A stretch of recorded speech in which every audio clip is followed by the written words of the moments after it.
Everybody to Total Nonstop Impact Throwback Edition. This is Trent along with my co-host, J-Bone. J-Bone, say hello to the people. What is up, everyone? Happy Monday, J-Bone. Happy Monday. We're not watching Raw, that's for sure. Oh, hell no. Does anybody anymore? I could do this emoji. That's what I'm going to do. I'm going to do that emoji. I don't know. But, well, Jay, we're here. Another throwback episode. We're doing episode number 8 of NWA-TNA, the weekly classic pay-per-views, watching on Impact Plus. Jay, we're getting our $8 worth out of Impact Plus, I got to say. Oh, hell yeah, dude. I think we're really milking that $8 and getting podcasts out of it. You name it. It's great. It's nice that, like, okay, you know, it took a while for us to get this going, and now that we're off and running with this, I say it every week, but no, I'm legit having a blast watching these and reviewing these because they're fun, man. Yeah, they're just because you never know. It's completely unpredictable. I mean, completely unpredictable. I mean, you can guess wins and losses and stuff like that, but like this one was like around every corner there was just ridiculous stuff happening. Like Brucey would show up out of nowhere and challenge what's her name, Taylor Vaughn, and it was the cool thing is we're not reading it ahead. I haven't watched these since they aired. You haven't seen these ever. So it's fun to just revisit this stuff, you know, like but it's so good. Like we're seeing this stuff like, man, this is some good shit. You know, it's got everything. It is, you know, I see so many people talk about the classics and stuff like this. And I feel like this falls in that same category, depending on who you like and how old you are and whatever. Yeah. I certainly feel this falls in that category. You know, these are so much fun. I talked about something on my other podcast, the Backstage Boys podcast, and I was talking about how, if you really think about it, one of the big things that's getting the TNA No Place Like Home show over is that a lot of the guys, a lot of the boys themselves are the ones saying, you know what? TNA is what we grew up on. We grew up on TNA. That was what was WCW to me, you know, like the growing up with, they grew up on TNA.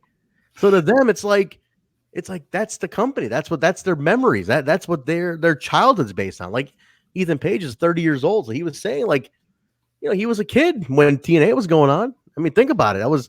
You're talking this is gonna be the 18th year. I mean, think about it. He was a 12-year-old kid, 13 years old.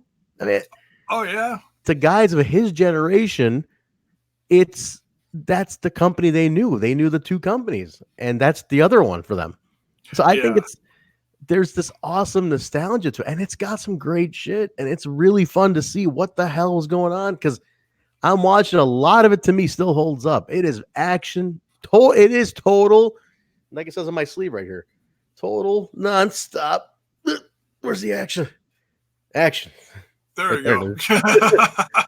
Right there. Action. Look at that. I love this shirt. Kyle hates it. She said it's one of the worst shirts they put out. I love this shirt. It's kind of a throwback to the old Affliction shirts that were so popular between 10 to 20 years ago. Big time. I love it though. But no, that is a great shirt. It's so comfortable too. It's a very cozy shirt. Yeah. But cool, man. Let's say hello to some of the guys in the live chat here, guys. Eric Diov, Millard Harris, Mir Neeson, Hakeem Fullerton. Gentlemen, how are you? Psycho Sid Bones is here too. Very nice, guys. Thanks for being in the ring, in the chat. Very cool to have everybody here. Thank you very much for joining live. Not as late as usual, Jay. I had no Hemi practice today, so not as late as usual. So we got in there. We're still a little late, but that's okay. Yeah, not too bad. I had to watch the episode. I was behind. I had to watch the episode today. That's okay. We're going to talk about episode number 8, and the episode number 8 is, as you saw by the artwork on it, the hook of the show is this is the episode it's very historic in ways. It is. Ron Killings. This is the episode where Ron Killings becomes the first African American to win the NWA Heavyweight Championship. But as Hakeem is saying, former wrestler Bobo Brazil was actually the first black man to win the title. But here's the thing, Hakeem. I think they don't officially recognize Bobo's reign, though, on like the NWA books, I believe. I thought they don't recognize it. And it's got like an asterisk because they did like one of those, I don't want to say a phantom change, but they did one of those like, the boys did it to pop the territory change. And I always thought that they never officially, some records counted it and some didn't. I thought that's what it was. I'm going to look it up right now as well. I trust Hakeem, though. He's got some great knowledge of a lot of this kind of stuff. But a lot of our viewers do. We've got a great group that comes in here every week. It's awesome. Yeah, a lot of people have the knowledge here. But it's interesting. But I mean, it's very historic for the Ron Killings aspect. That's one of the things that's really, really it was a big deal. And I think even now it's like you look back, it's kind of a really big deal. Because I mean, there hasn't been much after either. If you think about it, there hasn't been much. It hasn't been many African Americans to hold the title after Ron Killings, even. So, I'm not super familiar with the lineage as far as who held what when, and I know there was a departure from TNA and NWA, a couple of years down the road or whatever it was. Mm-hmm. Actually, no, it's more than a couple of years. It was the NWA was part of it through like when Kurt Angle showed up, wasn't it? Yes. If I'm not mistaken. Yeah. That was right up. I think right up until that point, wasn't Kurt considered the first actual TNA champ? He is. It was a Slammiversary. Gosh, I want to say, damn it. One of the Slammiversary. I want to say 2007. I want to say that was the one where 2007, and he's the first TNA champion. Okay, I believe so 2007. And then before that, it's real blurry. But yeah, I don't know. I know Jarrett was champ a bunch of times. I think Sabu was in there. Raven had it once or twice. Rhino. So there was a lot of like Renegades that had the championship. And here's the trivia on the Bobo Brazil aspect. I'm going to read this to you. Okay. So they got Bobo Brazil refused the title because of a groin injury that Buddy Rogers has. Because there's a lot of phantom changes in here. Like Bruno Sammartino has a reign in here at one point. Like these aren't officially recognized. But Bobo refused the title because of a groin injury that Rogers had claimed to have. But on September 6th, 1962, they declared Bobo champion because a doctor had determined that Buddy Rogers had not suffered an injury. But this title reign is not recognized by the NWA. So that's interesting, huh? That's a little tricky. And then on October 30th, Rogers was widely, though not universally considered champion again after his wins over Bobo Brazil and Killer Kowalski. Kowalski disputed that Rogers had won the title, arguing that the match had not been for the title. As the NWA had recognized none of Rogers' losses, no second title reign was counted for Rogers. These were those house show changes that they did in local markets to pop houses. NWA never officially recognized these. And if you go on Wikipedia, the ones in shaded gray are the ones that were not officially recognized that can count with an asterisk. And that's one of those things. It's very tricky. The NWA title had some real tricky phantom changes, man, a lot of times. Very weird shit. I mean, like Flair did. I mean, Flair talked about a couple that he had in the islands, when he lost it to, I think it was to Jack Veneno and Victor Jovica, like in Puerto Rico and whatnot, and Trinidad and Dominican Republic, like pop the house, pick it up on the way out, like the next day, things like that. There's a lot of phantom changes just to pop the local house. So like someone local wins. Because look, a lot of times they're on the islands, and if the white guy won on the island, they'd kill him, So it's like, pop the house, let the guy win, pick it up on the way out. He'd never make it to the boat.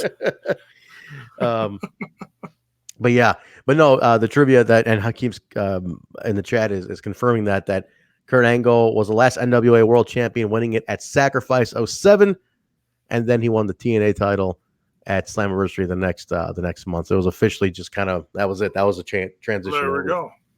That was it. So that's interesting, huh? Thank you, Hakeem, for that. Very nice, man. But let's talk about it. And we're talking about the NWA. For a long time, TNA was affiliated with the NWA. So the modern day Impact Wrestling was part of the NWA. There's a lineage to the NWA, as we know, is the oldest title in professional wrestling. So a lot of history there. A lot of people have held that belt, and our beloved Impact Wrestling has lineage to it as well. So these were the NWA years. Let's talk about them. Let's jump in here, J-Bone. What do you say? No, episode number 8. Number 8. Eric D. Hoff is 100 episodes ahead of us. You know that? He is 100 episodes ahead of us. We'll get there. It's just going to take a little bit. I got my notes here. We open up with the Dupps and Apollo outside of Rick Steamboat's office. They're all looking to talk to him. A little chaotic. Goldilocks is there. A little hectic. What's going on? They all want to talk to us. Steamboat had a lot of appearances on this show, J-Bone. Steamboat was all over the show. Yeah, I was just going to say, he is all over this. He's in and out. He's ringside, special everywhere. Rep, backstage. Everywhere. Oh, he's all over the place. He was all over the place. And if he wasn't great at the start of the show, he'd be great by the end of it. Yeah, no shit, man. We open up with the SATs taking on the Flying Elvises, 3-on-3. SATs, this is the debut of Joel and Jose and Joel Maximo. And they are the cousins of the Amazing Reds. Now, Red has already debuted at this point, Jay, a couple episodes ago. Mm-hmm. These are his cousins, the Spanish announce team, which is, in retrospect, a very cheesy name when you go back. Because even Mike today was like, they're named after a broadcast table. Like our broadcast booth. Like, what? It is kind of cheesy if you think about it that way. It's like, he's like really trying to explain everything. And I'm like, yeah, it's a little like, what are we doing here? They really did come up with some wacky tag team. I mean, just names aside, the action every week, tag team, singles, whatever, it's all great. It's all great. But the names they come up with, some of this stuff, dear God. Yeah. I mean, that was their name on the indies. That's what they were doing. But cheesy stuff. I saw them here in Chicago in those days, 02, 03. They were doing indies here. And they were cool. Really? They were different. Yeah. The SATs, it was a big thing. But, yeah, looking back, the name's kind of cheesy. But we have a match here where the Elvises there's dissension. Obviously, Siaki, they were ready to break him out early, Jay. It looked like that was it. And they were ready to just get Siaki on his own quick. Couldn't keep the guy stuck in this kind of gimmick. But it was kind of funny, their little dissension between Jorge Estrada, Jimmy Yang. So they're on one side and Siaki's on the other. And they're going back and forth with the commentary and kind of jawing back and forth with Siaki and whatnot. Did you catch how funny Jimmy Yang was here? I thought he was hilarious. Oh, yeah. When they were sitting there reaching for a tag and he was like, I got this. And finally, after like several tries, they're like, well, screw this. They walk down to the announce table and they just cop a squat. Yeah. And they're like, yeah, we're backing our guy, but he ain't backing us. It's a two-way street. Yeah, and he went on, and it was very entertaining. Yeah. The other part of that was what I thought was funny was the Jimmy Yang. I don't know if you caught this. He kept throwing in Elvis song references. Oh, the whole time. Oh, and then Estrada actually started singing something. What, like Heartbreak Hotel, except it was towards Siaki. Yeah, but then on top of which, Yang would be like, "You guys, I keep trying to tell Siaki to don't be cruel." And he's after he stepped on my blue suede shoes, I had to really set him straight. Like he was throwing in shit like that the whole episode, the whole time, and I was like, "I'm catching this. I wonder if anybody else is catching this. I'm catching it." But I missed that. He's really funny, Jimmy. Yeah, this is before or after his WWE years when he was like Jimmy Wang Yang and all that. I gotta imagine it's before, because this is right after the demise of WCW. Right. Yeah, because this is 02, so this is right before he left. I think when he left here, like he mid went there. 2000s is when he joined the I guess I'm guessing what would have been the cruiserweights, or if not the cruiserweight, the light heavyweight division in the WWE. Okay. Whatever it was. Gotcha. Yeah, maybe. I don't know. I know he was there. He did some cowboy thing or some shit like that, but I guess it was after this. But good stuff. You know, this was. I mean, obviously, like I said, they're breaking Siaki out quick. Like the idea is he's got to be on his own. He's way too prominent to be stuck in a 3-man. So you saw, but the win came when Estrada and Yang hit a finish on one of the SATs, and Siaki just sneaks in, got a pin. So it was, just again more dissension, justifying the eventual breakup. But according to Ferreira, he earned it. Ferreira's gonna get. Ferreira earned something later in the show too. We're gonna get to that for sure. This was unbelievable. We're gonna get to that. J Bone's already laughing about this. If you guys have been watching with us on Impact Plus, which you should be, you'll know what we're talking about. But this was comical shit later on. I'm also laughing about the Jeremy Borash spot. Oh, no, we'll get to it. We'll get to it. We're outside with, or not outside, we're at sit down with Apollo talking to Mike TNA, and he says that he wants he's been overlooked and he wants answers from Rick Steamboat. He wants answers. He's like, I want answers. Why I'm being overlooked? Why did my title shot go to Ronnie Killings? Like he's basically a little peeved about that. So we cut to the present time. AJ's walking out of Steamboat's office, and Apollo storms Steamboat's coming out. He's asking for answers, and Ricky says, not now. I don't have time for this. We'll talk later. The Dupps, who are all dressed up, J-Bone, to the nines, they're all dressed up, want to talk to Steamboat too. He's like, I don't have time for this. I gotta go. Out of nowhere, Jerry Lynn jumps AJ Styles, and they start brawling. Like that brawl just happens. Yeah, so that all of a sudden that occupied the screen. Boom! It was like boom. The fight was there, and it was like whoa. My credit to whoever is the producer and director of the show, because their flow from segment to segment is fantastic. Just like the way they flow into each other, everything's going into each other. So smoothly. I love it. This whole show, the way stuff jumped and jumped and jumped and jumped, and all of a sudden, Brucey's in the scene, and things like that, and stole the mic from Goldilocks. It's just the whole show. Backstage segments were like that. This show just boom, boom, boom. It's like if you blinked, you were like, "Whoa, wait a minute, where the hell are we?" Yeah, it was so smooth in that sense, and it kept you interested. Like your mind, it was. Looking back even more, they lived up to the name so perfectly. It was total nonstop action. There was something going on at all times. You didn't have time. I know they say, let the fans breathe. Like, dude, I love crash style stuff. I love it when it's like my mind is occupied the whole 2 hours. I want to be locked in. Don't give me time to pick up my phone, change the channel up. Just keep me on the screen. That's what I want. Oh, yeah, and I'm learning that quick. Like, I'll look down at my phone for a second, and all of a sudden the match is done, and I'm like, oh, crap, rewind, what? Yeah, the main event, I missed the finish because I just blinked for a second. Things like that.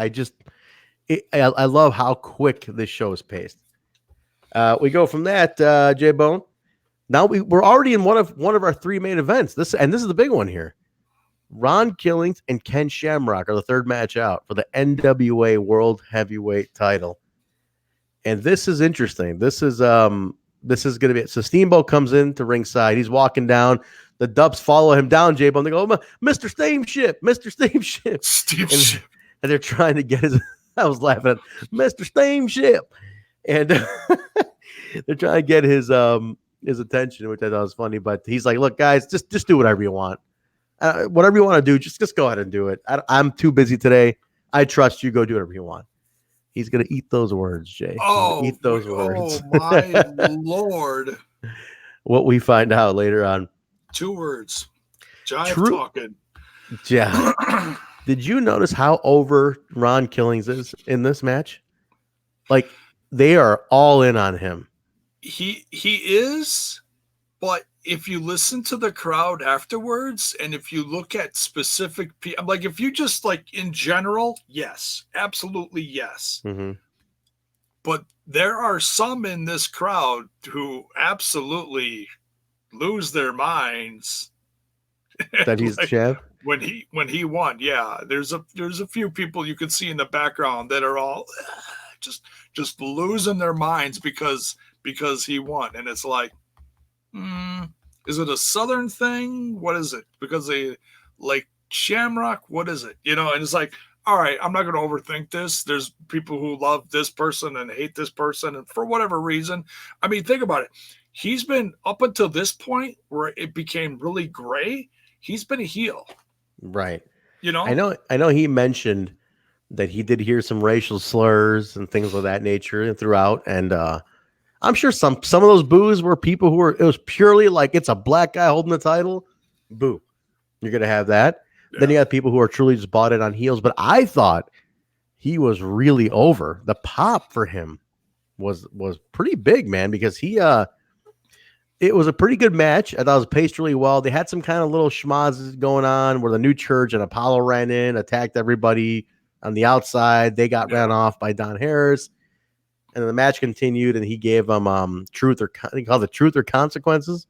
It's kind of like a diamond cutter almost, right? Yeah, a diamond cutter, RKO, whatever you want to call it. Yeah. And then he makes the pin, and he's the NWA World Heavyweight Champion. So Ron Killings winning the title. I remember watching this live, and it was a huge deal. It was a huge deal because the only, and again, from a ethnic standpoint, it was a big deal because the only, it was. I remember it was a big deal when Ron Simmons won the WCW belt. It reminded me of that. When I was a kid, it was like, I remember all my black friends in school in 92 when he won that belt. We're like, man, it was like, we also believed it was real. At the same time, it's like, damn, it was one of ours, you know? It was a big deal. They had a hero to identify with. Oh, and it had that kind of, I mean, obviously you're talking 10 years later, but I thought it was as big of a deal. I thought it was very historic for the NWA title to go that way. And I thought it was a very gutsy move on TNA's part, right? Big time. Right? Because he was not that proven of a commodity at this point. Not in WWF, right? And he's 7 weeks only in the TNA. So it's not like you really know the guy yet. And they talked him up like a lot. And you know, I mean, as much as they poo-pooed him as a heel, you know, like talked against him, like, oh, what's he doing or whatever. They put him over just as much. Like, man, this guy is a hell of an athlete and blah, blah, blah, you know, things like that. Yeah. And just the look on his face when he won, man. I love that look. There is holy shit, I did it. You know, there is some real emotion in there. I mean, he's not crying alligator tears or nothing, but just the look on his face is just. There's certain things in wrestling that as fake, you know, quote unquote, as you want to say, there's certain things that just will always feel real. And that look you're talking, I remember that look from 18 years ago. I remember that look. I was looking, I'm like, he almost can't believe they're because giving the world title to a guy is not like you're winning a belt. The belt doesn't mean anything in terms of like, it's not a real belt. It's that you're the head, you're the hood ornament of this company. And that's the shock. It's like he's looking at like, they took a chance on me. Dude, this is it. This is real. I'm the man around here now. And that's the look he's got. And I thought that was cool. I love that. And I love Ron Killings. I thought he busted his ass to get that. And after 2 months, you think of where this company started. Mm-hmm. The first people out on that stage when the show started were Jarrett, Shamrock, and Scott Hall, whatever, in the crowd, whatever, you know, all talking about that championship. Yeah. And we're already 2 months away. We're already away from that. I mean, okay, Jeff Jarrett's still chasing it, but still. If anybody would have taken it next, I would have assumed it would have been Jarrett or Hall, just because of who was on that first show, Right. who they were like, all right, this is our brand. These are our top guys. These And are plus, our main events. those are known guys. It's like, it's a safe bet to go with one of those guys next. Right. It was safe. This is progressive. This is risky. This is like, it takes balls to say, like, this guy's essentially unknown. And right there, how Hakeem's saying, it shows how risky and progressive Impact was. And TNA was and still is today. They take risks in this company. And to me, that was a very important risk to take, to put the title on this guy. You know, he was a black wrestler who was putting a heel character out, accusing everybody of race issues, of oppression. This was very risque, even in 2002. Yeah. And they ran with it. And I really commend them for having the balls to put it on such, and to a guy, Jay, that to this day is very universally loved, like, who is making shit happen today. That's awesome. Good for him. He's like a 20 some time 24/7 champ in the WWE. Which I mean, okay, that is a joke, but he's still doing something in the company and he's still having fun. And I gotta think that he still appreciates his job. Otherwise, he wouldn't be doing that. Yeah, because he's done big things like this. No doubt. Good for him, man. I like Ron Killings. Always have, always will. I don't watch the show he's on now, but I'll always admire the guy for what he did for Impact. No question, he had a great run for us. And this is the start. There's a lot more to come. We're a lot more Ron Killings to talk about, and as we go on with these throwbacks, Jay. But I'm excited about it because when I heard about this, it was a couple of years after it happened, and I wasn't watching these. And when I heard at some point that he became their world champ, I was like, that guy? I'm like, the dude that was like dancing? Yeah. I'm like, that was like lasting in the WWE for about a cup of coffee. And he like danced his way out of the company. They made him dance his way. Like, okay. Can you do that dance again, Jay? Or you just that's my best. That's my best art truth. When he does the whole, I don't know. That's horrible. He does a sidestepping thing. Yeah, he does that side thing. I don't know how he does it. I'm not a good dancer. The man's got soul. I can't do it. I used to have soul. Not anymore. Steamboat calls out Apollo after this and to grant him the title shot that he says, yes, I overlooked you. I was in the moment, and I think I'm going to give you that title shot.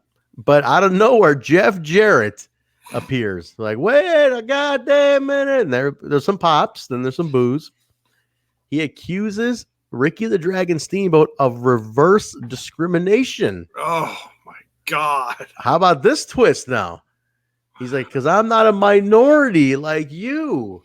First Ron Killings, now Apollo. And the white guy's not getting a time, which I thought this is interesting. The look on Steamboat's face, though, Jay, did you catch it? They zoomed in on him. He's like, like, what the fuck is this? Yeah, exactly. Yeah, he's like, you're out of your. What are you drinking backstage, dude? Seriously, he was so pissed. But so what Steamer does, that's how when I make my notes, Jay, I call him. I put down Steamer. What Steamer does is he sets a match for later on the evening between Jeff Jarrett and Apollo. Winner gets the truth. That's what he said. Now these words are important, Jay. The winner gets the truth, and he'll be the referee in that match. So the winner gets the truth. Just remember, if you guys have not watched this, remember those lines. The winner gets the truth, because that comes into play later on. It does. It does. When I was watching this, and then whatever happens later, I'm not going to say yet. But when it does, I was like, yeah, it's going to be. All right, so but you have to pay attention. Hold on a second. What the? Now, the next segment, Jay, is probably the wildest segment to date on NWA-TNA. Disco Inferno's Jive Talking talk show segment. First he comes out, his set's decimated. It's like plain. The sign is gone. That's the sign that says Jive Talking is spelled wrong. Like, what the hell's going on? He's like, what the hell is this? And he's like, what the fuck's going on in my show? And the Dupps come out. The Dupps come out on Jive Talking. And they introduce, they say, Ricky Steamboat, Steamship. Mr. Steamship said we can do whatever we want. And we're here to introduce the Dupp Cup hardcore division. And they have a chalkboard, Jay. I'm hoping we can find this graphic. I need to tweet this out. There was a graphic, guys. The chalkboard had a point system and the first guy to 10 points wins the Dupp Cup. But points, you could be docked points in the match. You get points for doing things like hitting your opponent with somebody's a weapon from the audience. You slapping Jeremy Borash, gets 2 points. Hitting the old ticket lady, Sarah the ticket lady at the ticket booth, was 5 points. But if you hit your opponent in the balls and he likes it, you lose 5 points. This was wild. It was. They're going down this list. And, God. Every single one that they kept going to, and of course, Disco Inferno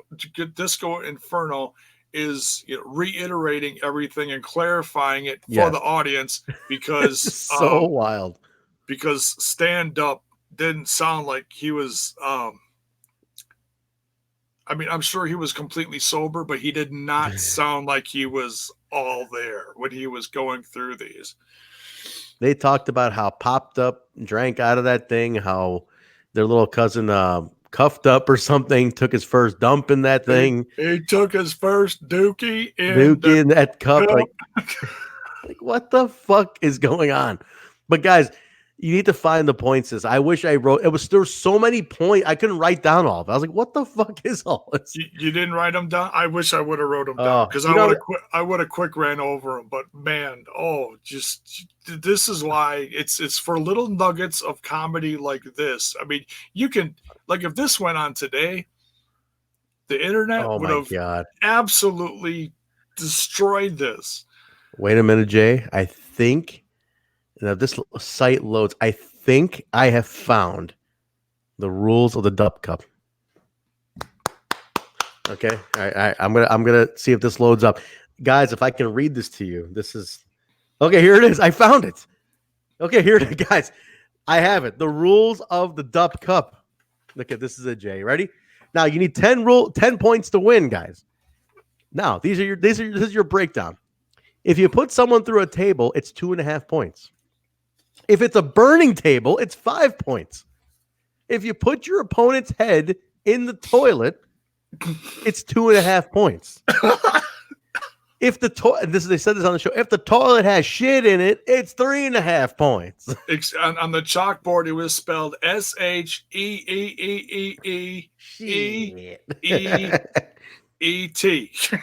Shit.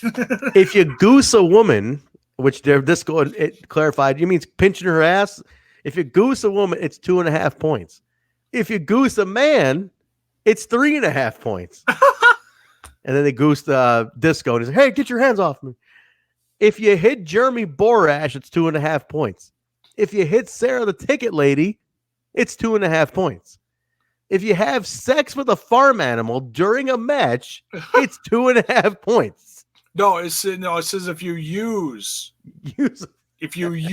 a farm animal, and that's why that's okay. You can just let your imagination run wild with that. What do you mean? I remember.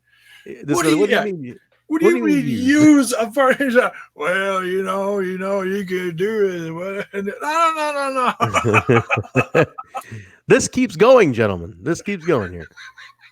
If you spank your opponent with a horse on a stick, you get 2.5 points. That's horsey poo. Horsey poo. But if the person likes it, you lose 2.5 points. If you introduce your opponent to Jay, whoever the hell that is, it's not Jay. Me. We're gonna say it's you. You get 2.5 points. If you cry like a big old pussy in the ring, you lose 5 points. That was said. Crying. It was written on the board too. We're almost done here, guys. We're almost done. If you stick your opponent's head in the cotton candy machine at the concession stand for one full rotation, it's 10 points and you automatically win. If you take a weapon from a fan and use it, it's 1 point. Them's the rules. Jake, I'm going to send you this link. I want this in the description of the video and the audio. This has to go in. I'm sending this to you right now. This has to go in because this is way too goddamn wacky to not have in the description as people watch and listen along. Is it a picture or text? It's a website link. You'll get it easily. But oh my god. Yeah, Hakeem Forth in the chat cannot believe what he just heard. Trust me, Hakeem, you just need to watch it. Just get on your Impact Plus and watch it. But Jay, what you're fighting for, guys, is a night with. Say it, Jay. You're getting a night with. You get a knife. A knife. A knife. A night. You get a night with Fluff Dupp. And upon them announcing this, Ed Ferreira leaps over the announce table. Dives into the ring. Jumps right over the announce table. Grabs the mic away from Jeremy Borash, who is already present in the ring. Mind you, Jeremy Borash is already present in the ring. He's a ring announcer. He had to be there. But for the visual, because he was a part of the rules. Wink, wink, nudge, nudge. Ed goes, so let me get this straight. This is for a night with Fluff Dupp? And they're like, yeah. He goes, oh, in that case, I'm already 2.5 points up. Turns around, decks Jeremy Borash out cold. He slaps the shit out of Jeremy, and he's 2.5 points up. And he's in the lead. and then the Dupp, like, holy shit. And we are off to the races. This is one of the most wildest things I have ever seen in a wrestling ring. I didn't remember this at all. And the fans are getting involved. They're handing them chairs. They're kicking the people in the crotches while this is going on. Now, this is the best part. While this is happening, Don West on this side by the commentary and Disco Inferno's at the top of the ramp, and they both have live mics, and they're announcing points as there's deductions and additions going on. It is a wild, wild scenario. Jay, what the fuck was happening? And Stand Up was getting his ass kicked by Palomino. Was that what I'm trying to think of her name was? Who's that? She showed up while they were announcing the rules. And she got in Stand Up's face. Yeah, I think I wrote it down. Let's see. She came out. She was a chick from Tough Enough. Yeah, they keep to Paulina. What did I say? Palomino. Oh, Palomino. I was thinking Italian, like Disco Inferno is kind of Italian. Paulina. Yeah, but she's kicking Stand Up's ass.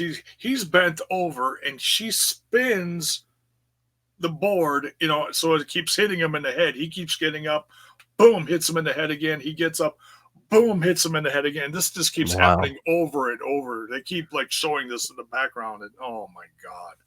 Borash even jumps on Ferreira at one point. Stand Up realizes they're down by points, so he goes out to get Sarah, the ticket lady, for an easy 2.5 points. He goes to the ticket booth, and she comes out hitting him with a broom. She kicks his ass. This is Miss Sarah. Now, guys, from what I understand, what I recall, this is Miss Sarah, who was the ticket taker at the Nashville Fairgrounds, the TNA Asylum, for like 50 years. Like she was the ticket lady for 50 years, and so they got her involved. I thought that was great, but it was wild, man. The end came when they slammed Ed Ferreira through a table for the win. I was like, what the hell did I just see? My God.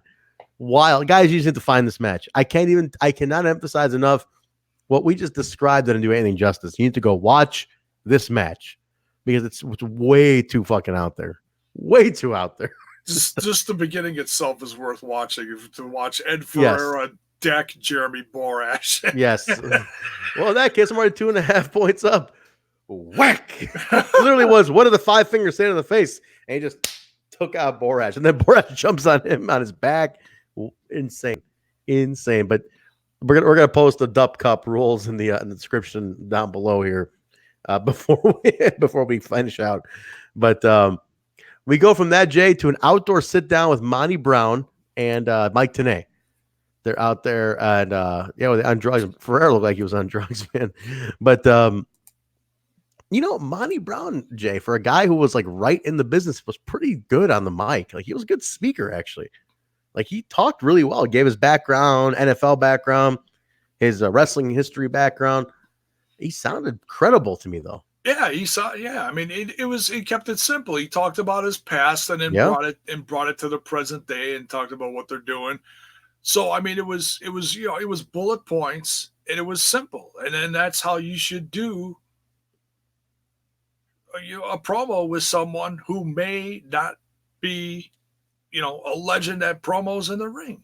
Absolutely. Give them bullet points, keep it simple, and have them throw their own, tell them to be their self, throw their own spin on it, and boom, it sounded great. It sounded great. I think I'm already I'm 7 weeks in, and I love Monty Brown. Like I'm watching without knowing this guy before. I'm hooked. I'm intrigued by him at this point.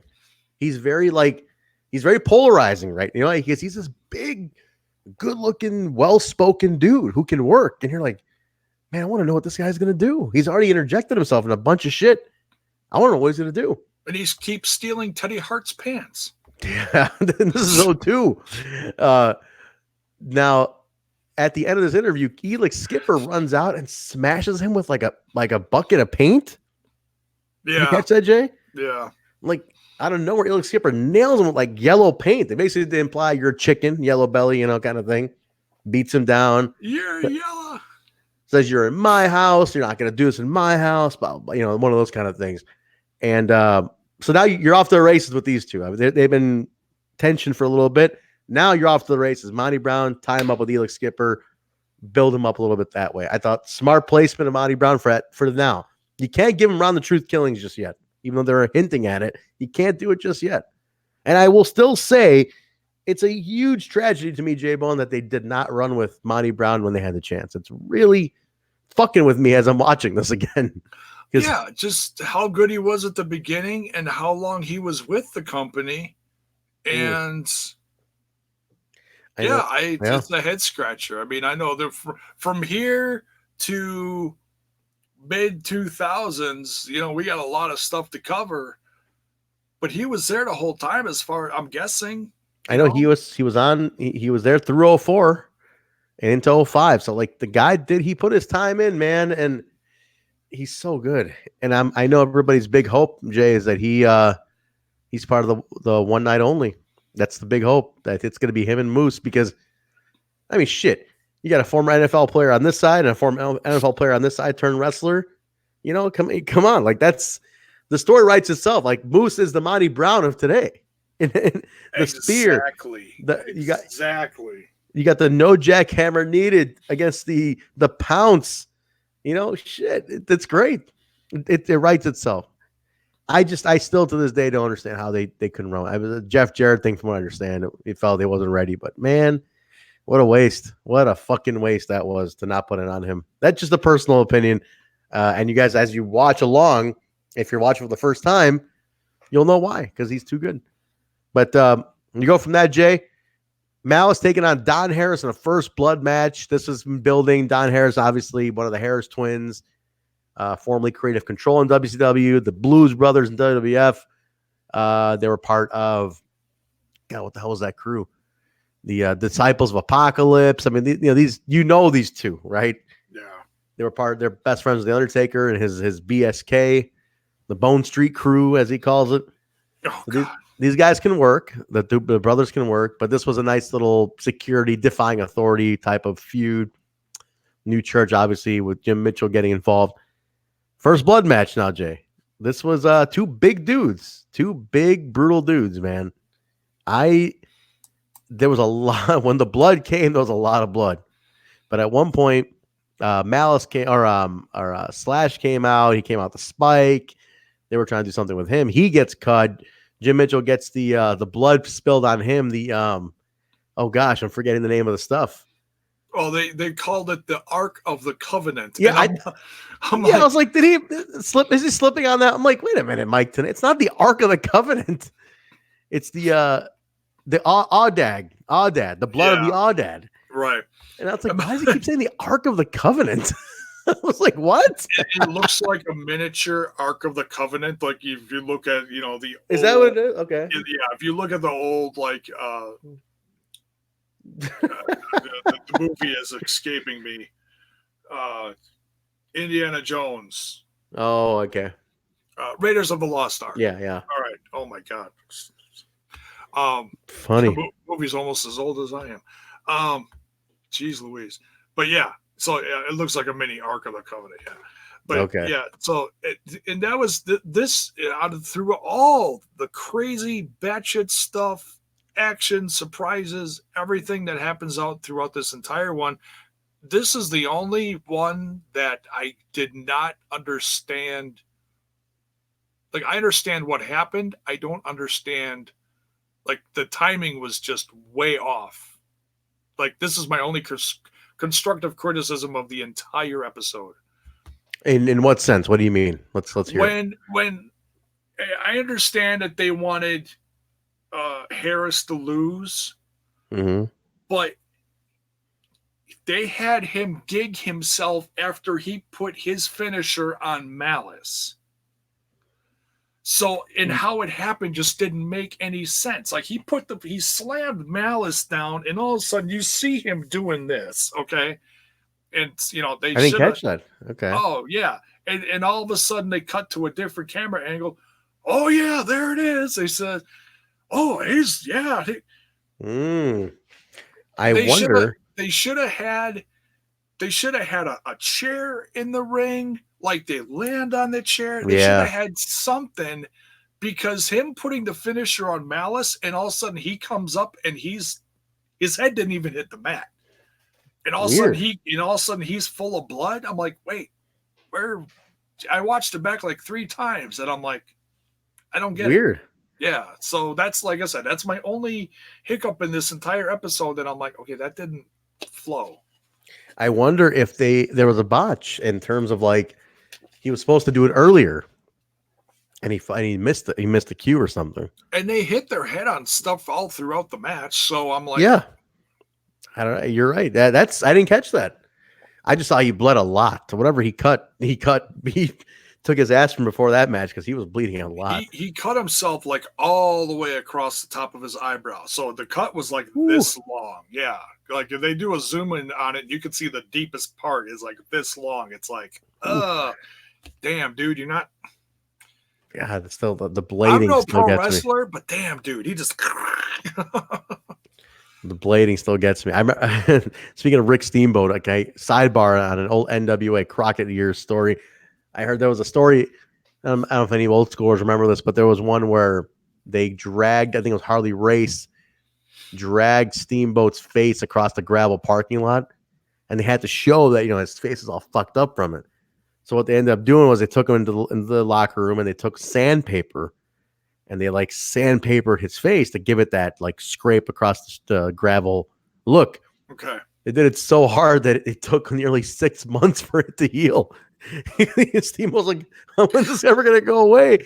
It took 6 months because it was sandpaper against your fucking face. Oh my God.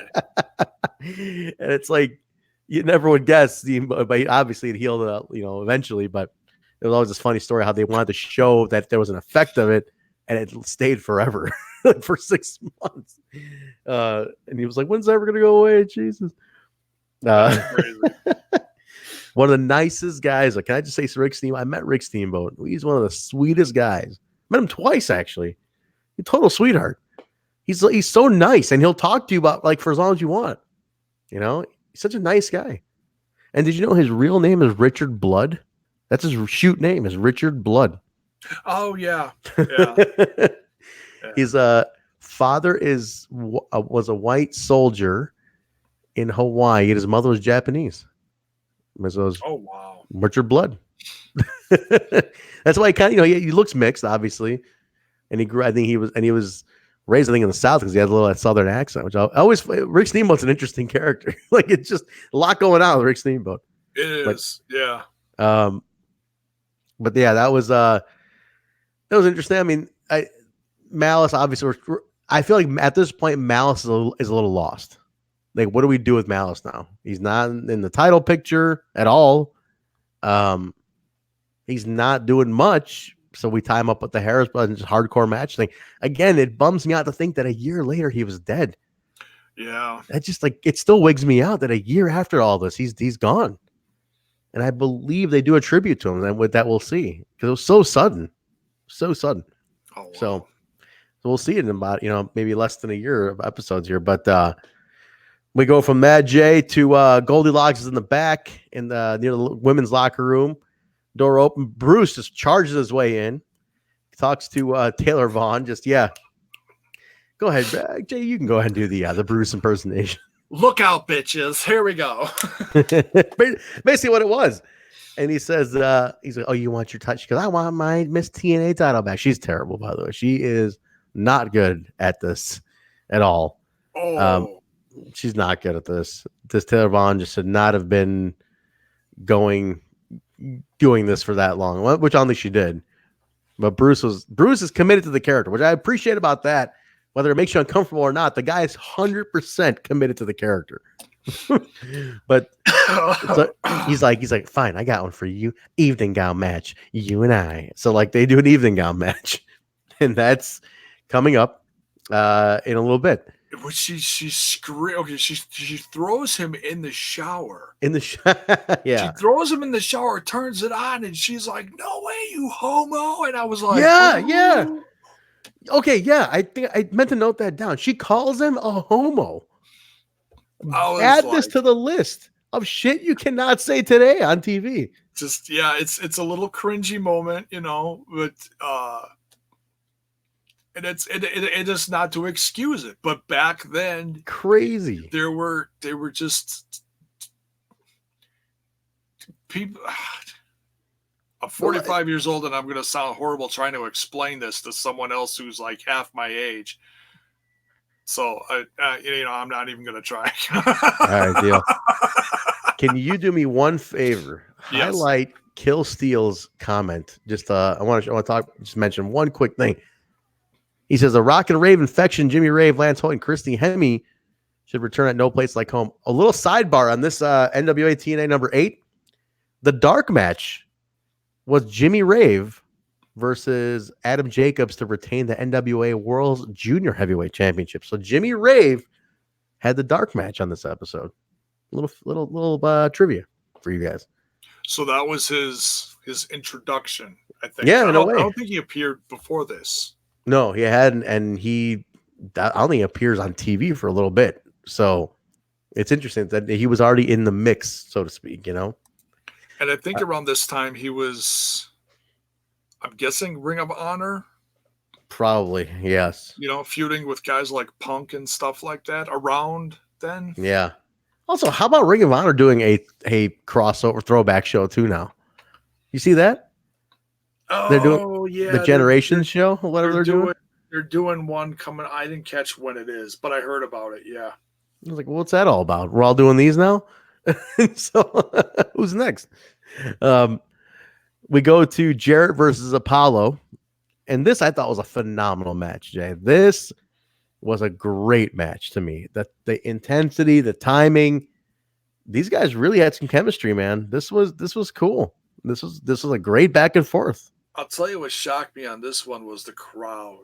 The crowd surprised me on this one because up to this point, it's like, oh, we hate Jarrett, blah, blah, blah, blah, blah. Yeah. And by the end of this match, when he won, they were cheering. Huge pop. I was shocked when they were like, a majority of them were cheering for him. Shocked. And I'm like, wow, that's interesting. Did they not like? Is it because they were teasing the Apollo heel turn? You know, was the Apollo heel turn that threw them off, or is it that Jarrett's a Tennessee boy? Like, I don't know, but it was interesting that switch happened quick. But Steamer gets on the mic afterwards and he says, as you know, as I promised you, you get the truth. And he's like, yeah, right, yeah, I'm gonna take him out. And he's like, I didn't say you're gonna get him in a title shot. You're gonna get the truth as a tag team partner, and next week you'll take on the tag team champions. The crowd, they turned Steamboat. What the hell? I heard Steamboat sucks chant. Like, what? Where did that come from? Asshole chants. Oh yeah, so crazy. I was like, you can't call Rick Steamboat an asshole. He's not an asshole at all. Yeah, it can't be. It was the whole, just listening to the crowd like pop for the Jarrett win and then turn on Steamboat. Crazy. Like, just a couple seconds later was crazy. Wait, what? I think it was just because no idea. Jarrett had really become the guy that you love to hate, you know, in 7 short weeks. Yeah, very short amount of time. So they hated him, but they respected him because of where this is all taking place. He was huge in the South, and especially in Tennessee. He's a Tennessee guy. You know, he's a Nashville guy. So that's the home field advantage in a way. You know, he had that going for him. Oh yeah. Crazy though, man. I did not expect that. I was like, wait, how do you boo Rick Steamboat? that doesn't compute. But interesting stipulation though, right, Jay? I mean, they're really teasing this. They're really pulling this out for a while with this whole he's still not gonna get a title shot. Still not gonna. I like that in one sense they're gonna make it mean something when he does get the title shot, because it's taken forever for him to get to it. Oh yeah, you know. And it's like with reason, because he's fucked around. He doesn't deserve it because he's messing around so much. Yeah. But they're making it make sense, which is what I like. I like that it's like it makes sense. They're making him climb that mountain, and because I know down the road they call him King of the Mountain. Exactly, and they do. Yeah. And I just like that they're making it make sense, and I like that. If you're gonna do it, make it mean something. A little palate cleanser here. We get the evening gown match. Bruce and Taylor Vaughn. Kind of a quick one. It wasn't much to it. Taylor Vaughn, no, thank you. She just cannot do it. Bruce, obviously wins. Beats her ass, wins. And then he's like, I know what'll make you guys. Oh, I'll let you do it, Jay. You can go ahead and take this. Oh, what he does afterwards? Yeah. Oh yeah, so yeah, he takes off Taylor Vaughn's dress, but he acts like he's completely disgusted while he's doing it because he's stripping a woman, and then and then he's like, he grabs the mic after he's given the sash and the tiara, the crown. Yeah, he grabs the mic and he's like, for all of you, those out there who might be a little disappointed in this, oh, trust me, you won't be disappointed by this or whatever. And then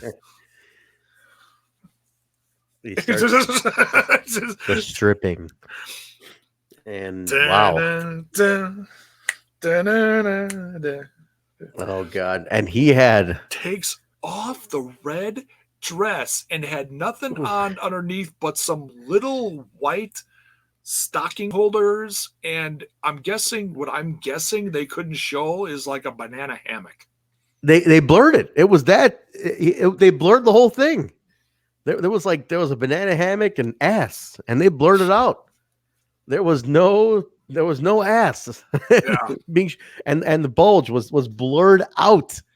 That's how explicit it was here. But, whoo, boy, that set you up for a main event, though. That's for sure. Talk about a palate cleanser. Oh boy, it was weird. But we go to the main event now. This is something. The triple threat main event for the X Division title. Jerry Lynn, Low-Ki, champion AJ Styles. Talk about what defines the term X Division, Jay. One of the best matches of the NWA-TNA era, hands down. Hands down, one of the matches that if you need to show somebody what makes TNA, what was so good about TNA, you put on this match. Because this literally is one of the craziest matches, and it's so goddamn good. It's like the intensity, the energy, unbelievable. What do you think? What are your thoughts on this one? This one, yeah, the action back and forth, like two guys slugging it out, doing moves against each other, and then another guy out of nowhere, wham, and then those two duking it out, and then the third guy in, wham, and it just escalated and everybody was on their feet. And by the end of this match, no one had voices left. Nobody. And it is becoming a reoccurring thing at the end of each episode. And I was telling Trent this before we went live, and I'm like, I can see a reoccurring thing where, the end of the show, each show going forward gets so outrageous and so insane, and they're screaming up here, and they're just losing their voices. We're out of time. It's a testament to that amazing energy, though. That amazing energy these two bring. Just everybody's on their tippy toes. TNA. You look at the people. Phenomenal. You look at the people in the front row hanging over the railing, like, just losing their minds. Because the action in the ring was just insane. 16 minutes and 16 seconds. Now, how about that finish? Now, let's talk about this finish. This was interesting. There's a lot of twists in the finish, Jay, when the different sequences, like guy hits a finish, other guy runs in, takes him out, other guy flips through, take over, flips into the other guy takes a finish out, coordination. I mean, it was like one of the wildest matches I have ever seen. Hands down, unbelievable. Yeah, I mean, you can call it choreographed, you can call it timed, you can call it whatever you want to call it. Man, it just was awesome. Here's the big difference. This hit me. Today's wrestling looks like too much cooperation, right? Like the guys are basically cooperating to make a move sequence work. Yeah. It's like they're setting each other up. They're getting into place. They're literally running with the guy. They're giving him the arm. There's so much cooperation that it's like you're just flowing together as like a dance. But did you notice as much action as this match had, there still looked like a struggle. There was still a fight that was happening. Oh, there's still you get a kick to the face. You got a kick to the face and it knocked you across the ring. But there was still that leverage, trying to get the leverage on a suplex, on jumping on the guy. There was no cooperation in that, and that's the big difference. There was no you still had the illusion of a struggle. Like fights are supposed to have a little twinge of sloppiness to them almost, because it's a fight. It's not supposed to be a choreographed fight. When you're having a fight with somebody, so it's not supposed to be smooth. So there's that little bit of like edge to it where it's like a little like not refined, because you're trying to both get leverage. And that's the key. They're trying to get leverage. And it looked like that. It looked like a fight. Like they're trying to gain one up on each other for back and forth. This guy to that guy, this guy to that guy. What a match. But the finish was fantastic. You got Jerry's taken out by AJ hard. He's getting taken out. As AJ goes to climb up on the top rope to finish him off with a spiral tap, Low-Ki comes in, covers Jerry. Ref starts a 1-2. AJ hits the spiral tap as Low-Ki kind of moves out of the way. AJ hits the spiral tap on Jerry, and then Low-Ki just drapes right back. Like he basically raised his arm, draped it right back. 1, 2, 3. That was it. That was a 3 count. Now, a little controversial. It was like a lot of for the first 3 seconds, the fans were like, "Wait, what the fuck happened?" Yeah. Oh, that was a finish. That was a 3. By technical rules, now I want to ask my buddy referee Nate about this. If a guy raises his arm off the guy in the middle of a count, isn't the count broken? And I want to watch it back and see, was he totally raised off him, or did he just move out of the way? But if I imagine if he raised his arm off of him, you broke the count. Why the count continue? See, I gotta watch it back. I thought AJ's move hit Low-Ki as he was draped over Jerry Lynn. Oh, okay. So they hit Low-Ki then. Okay, maybe I mistook that part. I think it hit Low-Ki, but so many times, if something happens, it'll knock so and so off, the other guy. Oh, but he stayed on. Low-Ki didn't move. I see. Okay, I think you're right. I think so you are 200% right. It didn't break the count. Right, because like you said, if I'm interfering in your count and I kick you and you fall off the guy, I broke the count. But right. If you don't, if I kick you and you still don't fall off, the referee continues with the count. Right. See, I couldn't tell if, and that's where I was confused. Did he hit Low-Ki? Did he hit Jerry? What the hell? What was that? And but I remember that's one of those things you see so many times today. You'll see someone interfere, but the other two don't even move a square inch in the cover. Right. And they'll still count it as broken up. And I'm like, no, it's not broken up. So the count should still go. This is the perfect example of that the count should still go through if the count isn't broken, if the guy doesn't lose the cover. That's amazing ring awareness to have, and good and intelligent refereeing. I think that's great. Now, I just looked while you were talking. I just looked on YouTube, and that match is on Impact Wrestling's channel. That clip is here. So I'm gonna take a peek at it real quick. And I want I want to keep talking about this. Okay. But this is on here, and let me just pull this up here. Now I'm gonna tell you right in real time how this went. So yeah, if you guys want to see it, it's on here. Low-Ki's first X Division Championship win, NWA-TNA number 8, is on Impact Wrestling's YouTube channel. Now I'm here. Let me forward up the scene now. Okay. So, okay, here we go. It happened about the okay, so I'm watching it. He's got Jerry covered. AJ goes, hits Low-Ki. Oh, you're right. That was it. He's got Jerry covered. AJ hits Low-Ki and kind of rattles him a little bit, but he stays on. That's the count. Yeah. That's brilliant. That is a brilliant finish. It didn't break. It didn't break the count. Okay. Yeah. There it is. Brilliant. That was really smart. And Low-Ki is the X Division champion. That's the second. Now, for your trivia, guys, remember that Low-Ki is the second X Division champion of all time. Second X Division champion. So that's cool. That was a really cool. Now it's on. If you guys want to watch it, it is on Impact's YouTube channel. If you do want to watch that clip, because that is really, really cool. Out of all the guys that should come back for this TNA show that's happening in a couple months, and I know someone brought it up in the chat, something about someone mentioned it to. Yeah, he didn't want to go. He said no thanks. Yeah. That he didn't want to do it.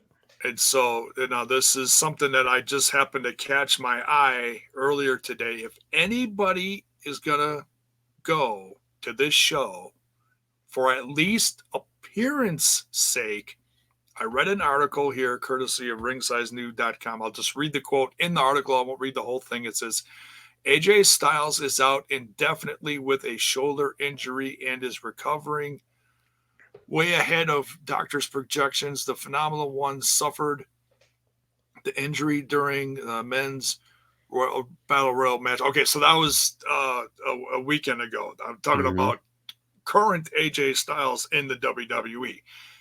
If anybody is going to show up for this TNA show, and if he's injured and he's not doing anything,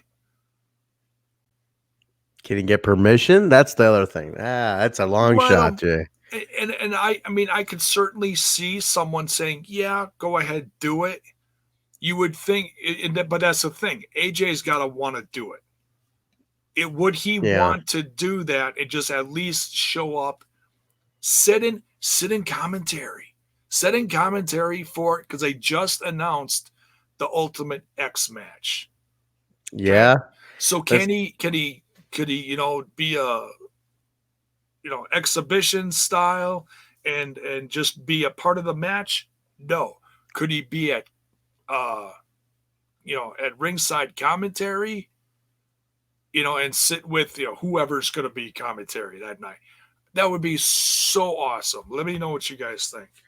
I think it's the dream scenario if AJ Styles were to show up at this thing. I think it's the biggest long shot, unfortunately, just because of the nature of his his contract and who he works for right now. But if AJ Styles that's the game changer. If AJ Styles in 2020 appeared on a TNA throwback show, it's the game changer. That's it.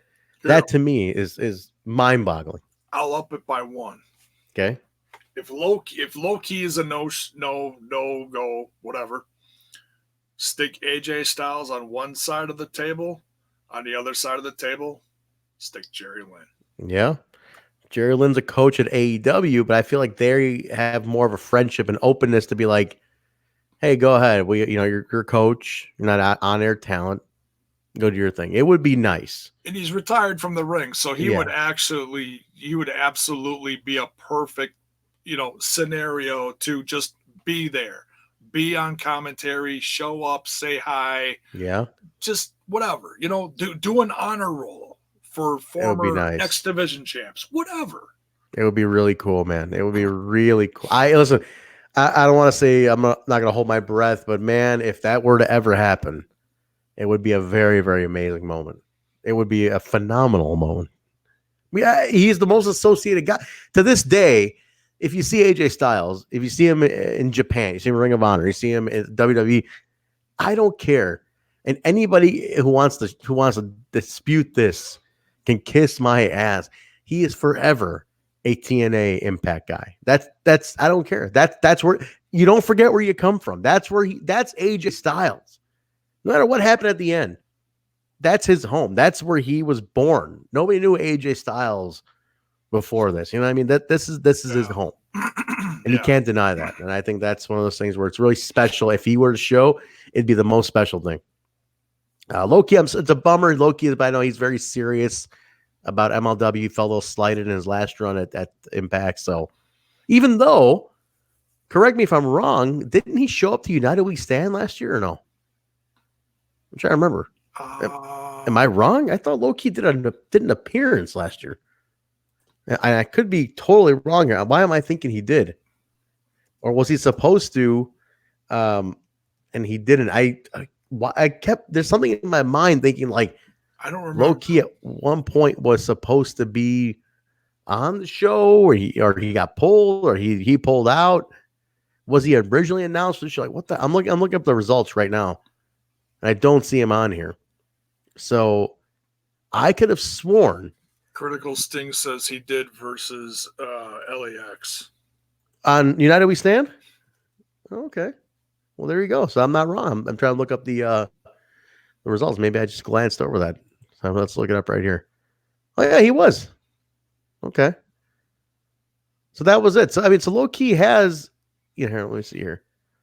Yeah, against Low-Ki and Ricky Martinez, LAX. So he was on. Yeah, so, I mean, the relationship's not sour. He appeared for them last year. Yeah. It's not like it's totally sour, right? So yeah, I mean, he's been in the mix, but he did. Somebody asked him if he wanted to appear for the TNA thing. He said no, thank you. Whatever. Maybe he's working all of us. Maybe he'll show up. Who knows? But I feel he's a very important part of the company too. There's 2 months to go. People could change their mind 10 times. This is a wrestling business. No doubt. Let's not throw him by the wayside just yet. Especially if it gets to a point where it becomes like, hey, they start sweetening the deal, money, opponents, things like that. Never know. We close out the show, Jay, with JJ, Jeff Jarrett, and Ron Killings having a face-off about next week. Basically, Jarrett saying, I want the title and this and that. So go off the air with a little tension. So that was episode number 8, J-Bone. That was a hell of a show, man. I thought a lot of stuff happened there. A lot of Story. It's not hard. It's not complicated. Fill the story on the show and let the story take you down. The matches can be secondary, but the story has to be built in. What do you think? Yeah, it was absolutely loaded. Like at every turn, there was something going on catching your eye, whether it was a chuckle or action or something. Yeah. I love that if you look back, you're like, this was $10. It was worth all $10. You're getting a lot out of it. You know, you're getting so much out of these shows. They're giving you a star, they give you stars, 5-star matches, storylines. There's so much going on that you're like, you can't help but just be like, I gotta watch it next week. I gotta see what happens. Because episodic television is lacking severely in professional wrestling. Proper episodic television, like really engaging. You know, I think Impact does a pretty good job now too, but to the point where like it's must see. And of course, we live in a different time now, but must see TV is must see TV. If you make engaging television, people will tune in, man. People will absolutely tune in. So we'll see. We'll see how it goes. In episode 9, after when we get to it next week, I want to see how they take these. I'm curious where episode 9 goes now. So, Jay, we're all coming up on nearly 10 episodes here, man. Not too bad. Well, the plan is, now that we said this, after 10 episodes of throwbacks, we're going to start bringing in some special guests who have been asking to be a part of this, who also grew up watching TNA, and they want to be a part of these throwbacks, and we want to invite people on. So, you're an old school TNA fan, you watch NWA-TNA on Wednesday nights, you want to be a part of the show and be a guest, we're open to it. A couple more weeks, and we're going to start rolling out the guest list. Hell yeah. So let us know if you guys know this stuff. You got to watch along. You have to watch it on Impact Plus, or know it by heart or whatever it is. But you got to come in here with knowledge, and you got to come here with notes, because we're coming in here with all full notes. You know, even the little segments in between. You can't just go on cagematch.com and get the results. Jay's got paper. He actually writes it down. I use my phone. You know, we're doing it old school here, guys. We're trying to real note taking, detailing. That's what we do. Beautiful, Jay.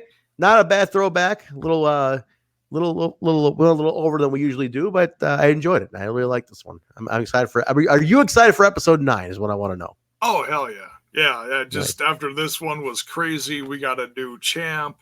We got 2 new champs in this one, and now next week we've got more chaos going on with the tag division. We're gonna see, you know, Jarrett's pissed off because he's got the truth, but it's not how he wanted it. So yeah, I can't wait to see how all that. He gave him the truth. Out. He didn't lie to him. He gave him the truth. Oh God, yeah. The one time where Steamboat is so squeaky, baby face clean, and then all of a sudden he does this, and it's like,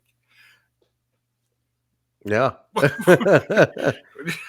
But you know, honestly, the way Jarrett's been behaving, it's like, oh man, somebody's gotta, he'll get his comeuppance, you know, as they say, and he'll get something. So it's like, oh, all right, yeah. Oh, he's finally gonna get the champ. All right, no, you thought you were gonna take one over, because he's been screwing everybody in the company from day one, attacking, spray painting, hog tying, whatever. And so Steamboats is like, how does it feel? Yeah, they're doing a good job with that. They're doing a good job. I want to address one comment before we go off the air. The critical thing says, wait, Trent, you're telling me a bunch of super kicks and Canadian destroyers in the show isn't engaging television? God, did they kill those moves off or what? Unfortunately. I remember somebody saying, imagine if Petey Williams got commissioned every time someone threw a Canadian destroyer. Oh, he'd be able to run his own company. It'd be awesome. All right, well, Jay, let's let these people go. It's a little late night. Let's get some plugs in here. Where can people find you? You can find me over on another little podcast called Smash This Podcast over on YouTube. Smash This Podcast is also on the Twitter box, Facebook, and Instagram. You can find me, my personal Twitter, over at Jaybone5150. That's JAYBONE 5150. Very nice. Guys, you can find me at Vanilla Joke on Instagram, Twitter, and Facebook. Just type in Vanilla Joke or my name. It comes right up. You can look for me there, or Hemi Music on Instagram, Twitter, Facebook, HEMIMUSIC. And most importantly, don't forget you can find this show. We're on social media at We Talk Impact, Instagram, Twitter, Facebook. Type in We Talk Impact or Total Nonstop Impact Podcast, and it comes right up at us. Engage with us. We love feedback.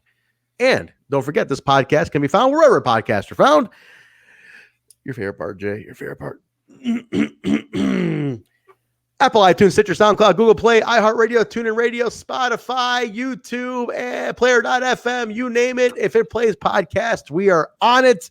Rate, review, subscribe, tell a friend, tell an enemy, tell your mother, tell your Aunt Flo, tell your grandma that she wants to listen to Jay's on the phone telling his grandma right now that they want to hear throwbacks, they want to hear the Total Nonstop Impact podcast, the weekly show. We got it all for you guys. Now, we also got a new series on the OG channel, the channel you're watching this on.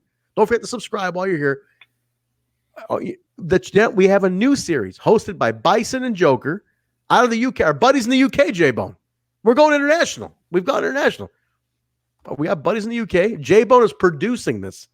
A new series. J-Bone, producer extraordinary. He's like the Rick Rubin of podcasts right now. J-Bone, you need a bigger beard, though. You need a bigger beard. Bison and Joker have started Impacted. Now, Jay, you want to tell them what Impacted is? Give them a little synopsis of what the Impacted series is. Impacted is by, like I said, it's by Bison and Joker, and they every week will run down talking about a character from Impact Wrestling. Now, they're starting out with some current ones, but I told them, say, hey, start out with some current ones that everyone's hot on, that we follow and whatever. But I said, but don't limit yourselves. So down the road, we're going to be talking about X Division, knockouts, tag teams, current, old, whatever. So it just started. Number 2 just launched on Sunday. The first one was Rosemary. Second one was Rich Swann. Yeah. And the third one is in the bag. They sent it to me. I still got to watch it. And I don't want to give it away. Well, let's not give it away. They're doing a great job. Now, remember, guys, they're new to podcasting. They're getting their chops together. They did I love this concept. We pitched this concept to them, and they ran with it. Character profiles, character history, storylines, the whole shebang. And it's them getting together talking about character profiles. Like Jay said, Rosemary in the bag already. Rich Swann just came out yesterday. It's fun. If you got, I love Jay. I've been seeing the comments. People are leaving them suggestions like, do this person. Yeah, like it. Keep giving them suggestions. Give them more and more. Great. Love it. Give them more, guys. Now, I think after a couple episodes, we will put that series will also be on the iTunes feed as well.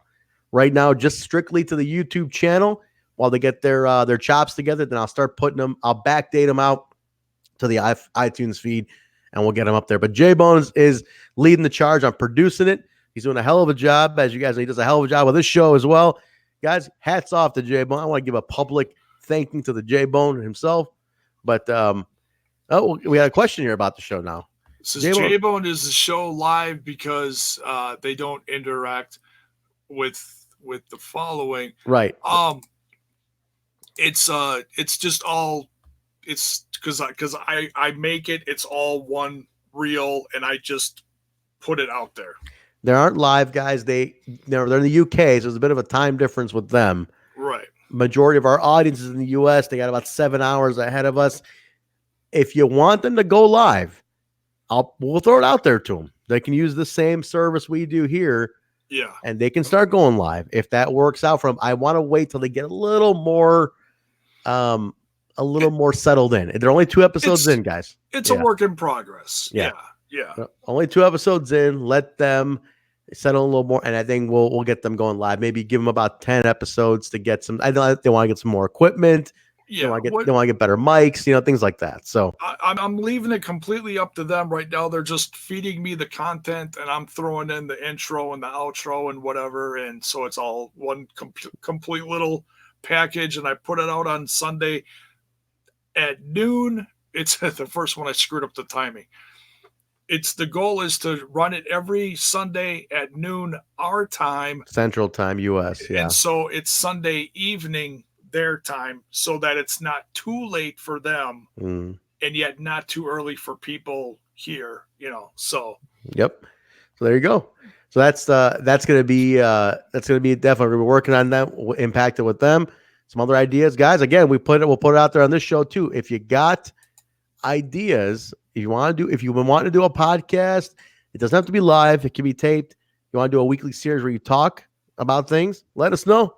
We want more content for this channel because the flagship show is over on the Impact Lounge. Don't forget to subscribe to the Impact Lounge. Flagship show is there, but we want to put specials and unique kind of stuff on the OG channel here. Jay, you're going to say something? Oh, no, I'm mimicking what you're saying. Got it. Perfect. Well, let's let these people go, Jay. Guys, thank you very much for joining us for episode 8 of NWA-TNA. If you don't have Impact Plus, get Impact Plus. It's $8 a month, but you get a 30-day trial.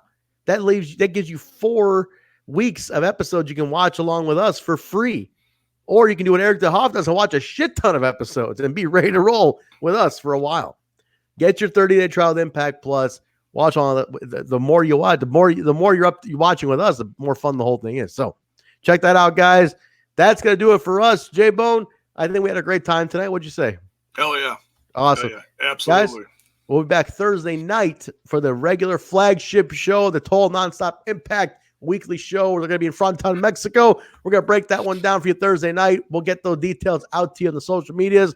Just want to say thank you again, everybody, for joining us. We'll see you Thursday. Say goodbye, J-Bone. We're out of time, Trent. We're out of time. We're out of here.